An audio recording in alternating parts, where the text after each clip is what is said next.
So let's start with oil. I've been out talking about oil supply problems for the past 10 years, and it's gotten a lot easier over the past few months, I have to say.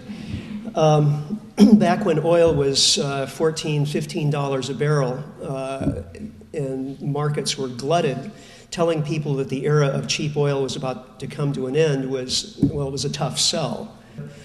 We're producing about half the oil today that we were in the glory days of 1969, 1970. We were producing almost 10 million barrels a day then. We're producing about 5.2 million barrels a day right now.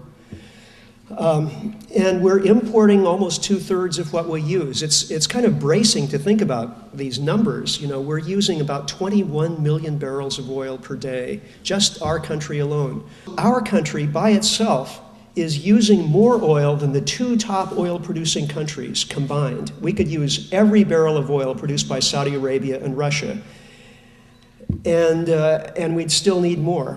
Of course, again, some of that we're producing ourselves, but a declining amount, unless we have lots more young people going into farming.